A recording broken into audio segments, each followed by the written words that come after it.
Okay, so Fernando, now that we are at the bar and we can continue our discussion about your shock team in the UK with your cappuccino in your hands.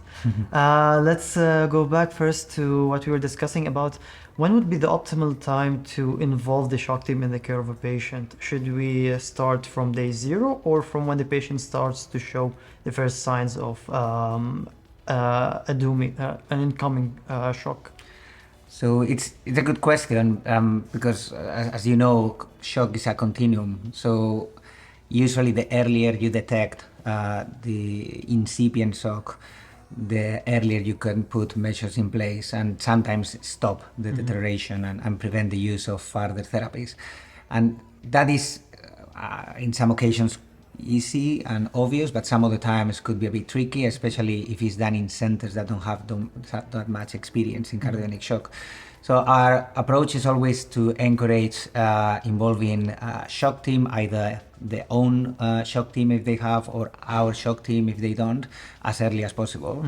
Especially when they detect that the patient is showing hemodynamic instability, but perhaps even incipiently with an elevated heart rate, with signs of hypoperfusion that may not be reflected in blood pressure. And that's sometimes the problem on shock recognition. A lot of people rely on the blood pressure, either systolic or mean, as the main marker of shock.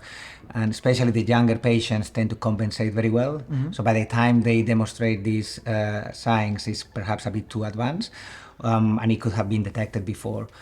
And the other thing is important to have is to always have in mind that any acute cardiac injury could cause shock, but especially if it's profound, even if it's not happening at that particular moment, you need to think that this is a possibility and always think whether it has not happened already and you have not identified. And in principle, involving the shock team earlier is always a good idea. And what we saw is, and that's good for managers as well, because sometimes they are a bit concerned about the overuse of mechanical support.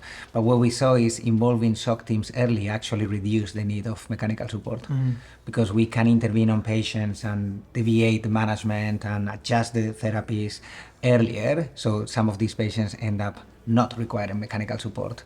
So it's actually also a cost-effective exercise as well. That's great. That's great. And you mentioned some centers that might not have the resources, and your shock team, let's say, maybe you can call it an initiative. It is in one of the biggest centers in Europe, and as such, not a lot of centers might have all those resources or all those personnel. So in those centers, let's say if referral to yours isn't really an available option, how can such a team be downsized or can be adapted to smaller sized centers? Yeah, it's also a good question because obviously not every center will have access to all technologies or all exit strategies. And for example, in the UK, the transplant centers are only a few for the whole country, so 6, and in London there is only 1. But it's a very big city, so many other hospitals will be treating shock patients without the access to either durable devices or transplant.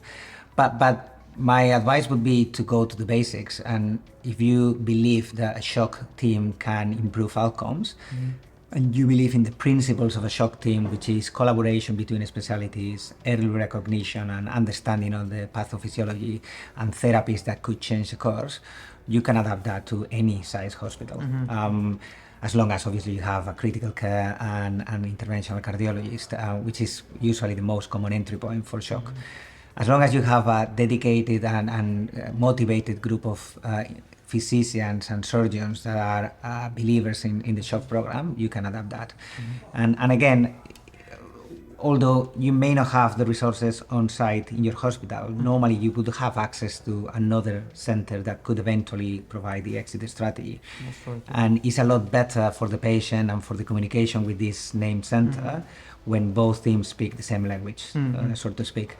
And when the local team, let's say, have identified the patient in shock early, have establish the measures that they could, and they start the communication with us in an early phase, even if the patient will stay there, either because he could or either because he's not transplantable, for example. This communication is a lot better, and that improves outcomes. So there's a lot of things you could do locally as well, and you would argue that similar principle to when primary PCI labs started in different countries. Not every hospital will have a primary PCI service, Right. but you could have a team of people that could identify the need of primary PCI and triage these patients accordingly, and prioritize the ones that need to be sent immediately, the ones that can be treated locally. So it's basically using the same principles. So in both cases, the most important thing is to have early recognition of the signs and to intervene accordingly. Yeah. Perfect. That's great. Thanks for the clarification. Thank you. Thanks.